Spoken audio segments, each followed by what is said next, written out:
السلام علیکم، کیسے ہیں آپ سب؟ امید ہے کہ آپ سب ٹھیک ہوں گے، خوش باش ہوں گے، گھروں میں آباد ہوں گے۔ اور یہ ہماری ویڈیو ہے پریم چند کے افسانہ حج اکبر کے بارے میں۔ حج اکبر کا تعارف ہم دیکھتے ہیں۔ پریم چند کے دوسرے افسانوی دور کا یہ افسانہ حج اکبر بھی ایک اصلاحی مقصدی افسانہ ہے۔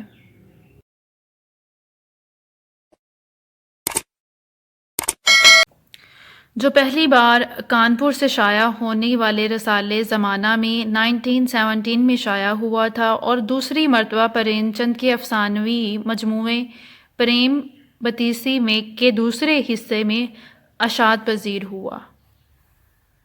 یہ افسانہ پریم چند کے افسانوی کے عام موضوعات سے ہٹ کر گھریلو مسائل پر مبنی ہے اور پریم چند کی وسعت مطالعہ اور انسانی فطرت، خاص طور پر انسانی فطرت کے بظاہر سادہ مگر بڑے اہم مسئلے کو ہمارے سامنے لاتا ہے۔ جو لوگ اپنی بعض مجبوریوں کے تحت گھروں میں ملازمت پر مجبور ہو جاتے ہیں، ان کو بھی انسان سمجھنا اور انسانیت کی اعلیٰ قدروں کے تحت مناسب عزت و احترام کا سلوک ان کا فطری حق سمجھ کر ان کے اس حق کی ادائیگی کرنا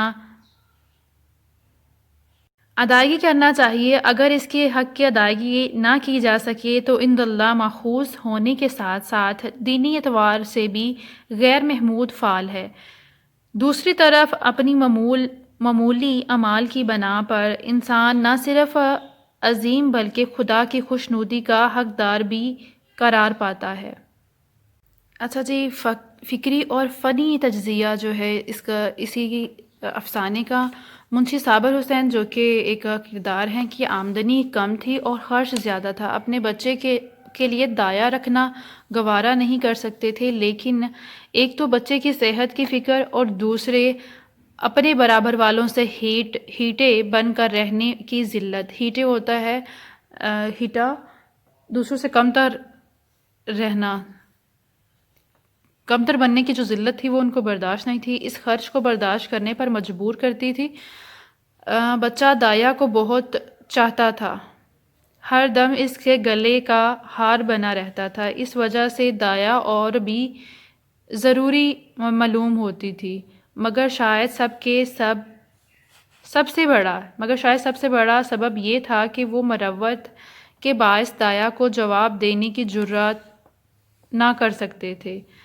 بڑھیا ان کے ہاں 3 سال سے نوکر تھی، مگر شاید سب سے بڑا سبب یہ تھا کہ وہ بچے کی پرورش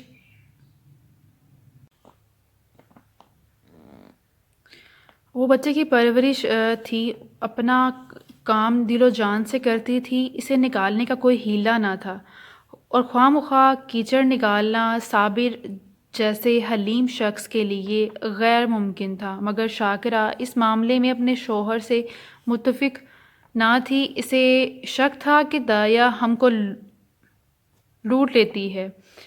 جب دایا بازار سے لوٹتی تو وہ دہلیز میں چھپی رہتی کہ آٹا چھپا کر تو نہیں رکھ دیتی، لکڑی تو نہیں چھپاتی، اس کی لائی ہوئی چیزوں کو گھنٹوں دیکھتی، پچھاتی، بار بار پوچھتی اتنا ہی کیوں، کیا بھاؤ ہے، اتنا مہنگا کیوں ہو گیا۔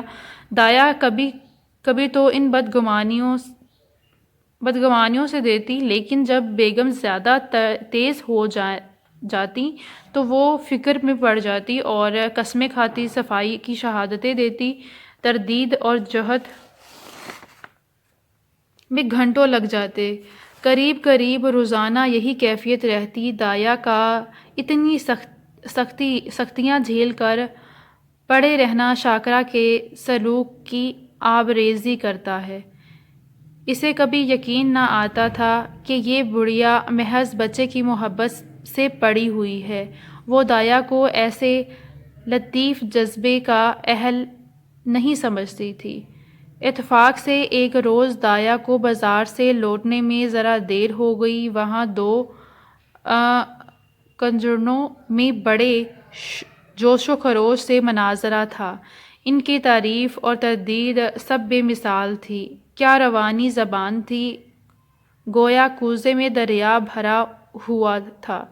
ان کا جوش اظہار ایک دوسرے کے بیانات کو سننے کی اجازت نہ دیتا تھا۔ ان کے ظریف دل میں اس سے کہیں زیادہ کہنے کی اور بدرجہ زیادہ سننے کی گنجائش معلوم ہوتی تھی۔ الغرض یہ خاص دماغی اور ذہنی مناظرہ تھا، اپنے اپنے کمالات اظہار کے لیے ایک خاص زور آزماتی تھی، اپنے اپنے کرتب اور فن کے جوہر دکھانے کے لیے تماشائیوں کا ہجوم تھا۔ دایا بھی کھڑی ہو گئی کہ دیکھوں کیا ماجرا ہے۔ یہ تماشا اتنا دل آویز تھا کہ اسے اپنے وقت کا احساس نہ ہوا۔ یکایک 9 بجنے کی آواز کان میں آئی تو سحر ٹوٹا۔ وہ لپکتی ہوئی گھر کی طرف چلی۔ شاکرا بھری بیٹھی تھی۔ دایا کو دیکھتے ہی تیور بدل کر بولی، کیا بازار میں کھو گئی تھی؟ دایا نے خطا وارانہ انداز میں سر جھکا لیا اور بولی، بیوی ایک جان پہچان کی ماما سے ملاقات ہو گئی تھی اور باتیں کرنے لگی۔ شاکرا جو اب جواب سے اور بھی برہم ہوئی، اور یہاں دفتر جانے کو دیر ہو رہی، تمہیں سیر سپاٹے کی سوجی ہے؟ مگر دایا نے اس وقت دبنے میں خیریت سمجھی۔ بچے کے گود میں لینے چلی، پر شاکرا نے جھٹک کر کہا، رہنے دو، تمہارے بغیر بے حال نہیں ہو جاتا۔ دایا نے حکم کی تعمیل ضروری نہ سمجھی۔ بیگم صاحبہ کا غصہ فرد کرنے کی اس سے زیادہ کوئی کارگر تدبیر ذہن میں نہ آئی۔ اس نے نصیر کو اشارہ کیا۔ نصیر جو بچہ ہے اس کو وہ اشارہ کرتی ہے، اپنی طرف بلاتی ہے۔ وہ دونوں ہاتھ پھیلائے لڑکھڑاتا ہوا اس کی طرف چلا۔ دایا نے اسے گود میں اٹھا لیا اور دروازے کی طرف چلی، لیکن شاکرا باز کی طرح جھپٹی اور نصیر کو اس کی گود سے چھین کر بولی، تمہارا یہ مکر بہت دنوں سے دیکھ رہی ہوں، یہ تماشے کسی اور کو دکھانا۔ یہاں طبیعت سیر ہو گئی، یعنی کہ اس کی طبیعت جو ہے وہ سیر ہو گئی، کس کی؟ دایا کی۔ یہی وجہ ہے کہ شاکرا کی سخت بازیوں کے باوجود اسے یقین نہ آتا تھا کہ وہ واقعی ہی مجھے نگالنے پر آمادہ ہے۔ پر شاکرا نے یہ باتیں کچھ اس بے رخی سے کہیں اور نصیر کو اس بے دردی سے چھین لیا کہ دایا سے ضبط نہ ہو سکا، اور بولی، بیوی مجھ سے کوئی ایسی بڑی خطا تو نہیں ہوئی؟ بہت ہوا تو پاؤ گھنٹہ کی دیری ہوئی ہوگی، اس پر آپ اتنا جلا رہی ہیں، صاف صاف کیوں نہیں کہہ دیتی کہ دوسرا دروازہ دیکھو؟ اللہ نے پیدا کیا ہے تو رزق بھی دے گا، مزدوری کا کال تھوڑا ہی ہے۔ شاکرا، تو تمہاری پرواہ کون کرتا ہے؟ تمہاری جیسی مامائیں گلی گلی ٹھوکریں کھاتی پھرتی ہیں۔ دایا، ہاں، خدا آپ کو سلامت رکھے، مامائیں دعائیاں بہت ملیں گی، مگر جو کچھ خطا ہو معاف کریں، میں جاتی ہوں۔ شاکرا، جا کر مردانے میں اپنی تنخواہ کا حساب کر لو۔ دایا، میری طرف سے نصیر کو اس کی مٹھائیاں منگوا دیجیے گا۔ اتنے میں صابر حسین بھی باہر آ گئے۔